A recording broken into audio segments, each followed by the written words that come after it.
Para sa updates sa nagpapatuloy na gyera sa Israel, makapanayam po natin si Israeli Ambassador to the Philippines, Ilan Fluss. Good morning, Ambassador. Shalom. Good morning. Shalom. Yeah. Can you just give us an update on the situation in Israel, and is there a change in the number of casualties? Well, the numbers are actually going up all the time. I mean, now it's 1 o'clock in the morning, so not too many updates currently now. But we are talking about 900 that have already been identified, but the numbers are probably going to be more than 1,000, but we're waiting for the exact information to come out. All right. Do you have any confirmation on how many hostages did Hamas really take?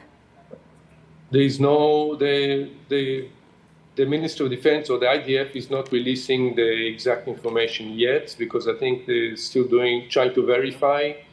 But we know that it's more than 100, close to probably 250, and probably even more. But again, as I said, until now, we don't have exact numbers. We just know that they kidnapped men, women, children, elderly people, everybody they could. All right. The latest reports say other neighboring countries like Lebanon and Syria are also launching attacks on Israel. Have you heard about this, Ambassador?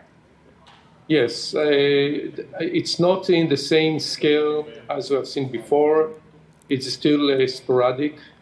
Israel is actually at war. This is what we have to realize. We are at war at this stage, a war with the Hamas. But we have to remember that Israel is a country which is suffering from threats of terrorism, not only from Hamas. In the northern border, in southern Lebanon, we have the Hezbollah, who is controlling the entire area, not the Lebanese army, but Hezbollah. Hezbollah is a terror organization which is also calling for the destruction of the state of Israel. We have also some groups of terrorism and militaries in Syria. So for what happened last night was we had some attacks from Syria of shooting rockets into Israel. However, it is not a full-scale attack. It is an incident. We had also an incident from the border of Lebanon.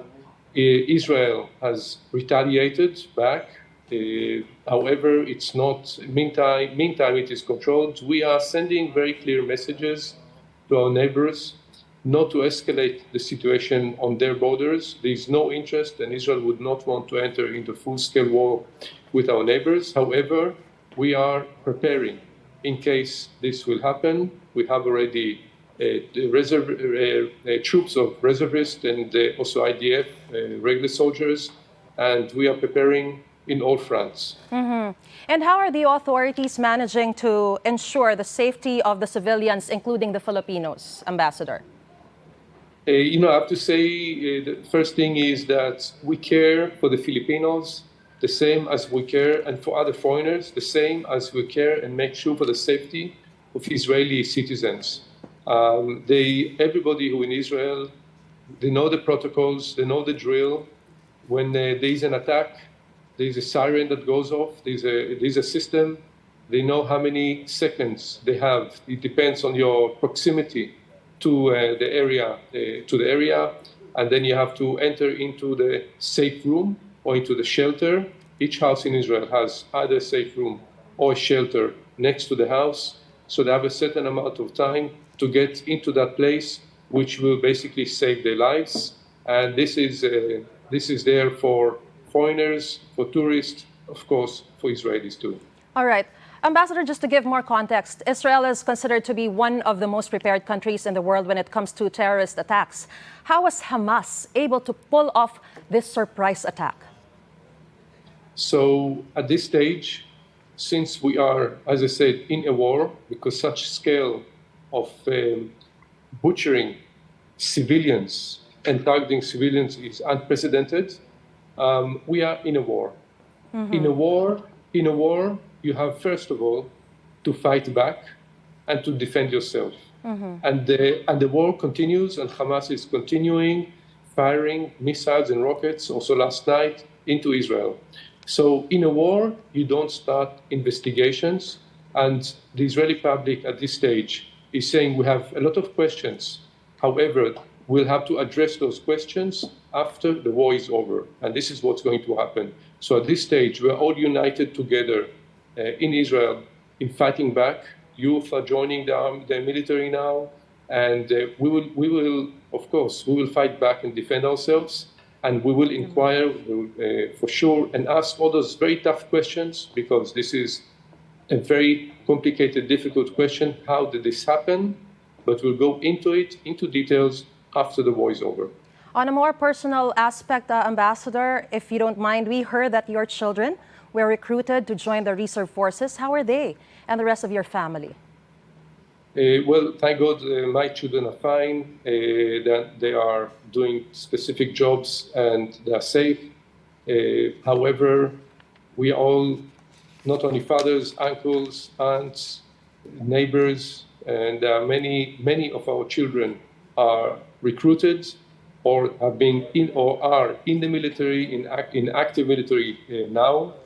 And I have to say, my heart, my thoughts are with our children there. And we just pray that they will be back home safe. All right. The Philippine authorities in Israel said that they are waiting for the right time to evacuate Filipinos. What makes the evacuation and repatriation difficult at this time, Ambassador? From what I understand and from what I hear, there is no request of Filipinos to be repatriated and to come back to the Philippines. You have to understand that Israel, it's not a big country. However, life continues and people are relatively now safe. It's not that we have terrorists roaming all over the country. The southern part of Israel is almost under control. The terrorists are still trying to enter, but it's almost under control. The villages and the towns in the south are under control of the IDF. Some of them have been evacuated. So you can feel, and Israelis feel, that they are okay. And I spoke last night to my brother, to my children, and they're fine. So I don't think you feel under an immediate threat in Israel, and Filipinos are living there like Israelis with Israelis. There are no obstacles, and planes, flights can continue. The Israeli airport is open and is operating. All right. And the Israeli government has emphasized that the Hamas group is the enemy, not the Palestinians. However, we cannot deny that many Palestinians are caught in the crossfire. How would Israel continue fighting the Hamas group without hurting any more innocent people, Ambassador? I think that's a critical issue and very important to understand. We are attacked by the Hamas, which is a terror organization, and we have the right to self-defense. We are in a war. The IDF always is making distinction and is doing its best and using all kinds of technologies and systems that I cannot elaborate on in order to warn civilians to move away from places where they are going to attack. We have announced and we have requested civilians, Palestinians who we do not have a war with, to keep a distance, because now we are in a war. Find shelter, move away, and keep far from Hamas infrastructure. Hamas, unfortunately, unlike the IDF, is using civilians as human shields. They have infrastructure and missiles in ambulances, in hospitals, in mosques, in residential buildings. So we are recommending the civilians keep away from Hamas. We do not want to harm you. We don't want you to be, of course, they are affected, but you don't want them to be, they are not the targets of this war. All right. Thank you, Toda Rabba, Israeli ambassador to the Philippines, Ilan Fluss. We are one with you in prayer. Thank you so much. Mga kapuso, para una ka sa mga balita, mag-subscribe sa GMA Integrated News sa YouTube. Sa mga kapuso abroad, subaybayan niyo po kami sa GMA Pinoy TV at sa www.gmanews.tv.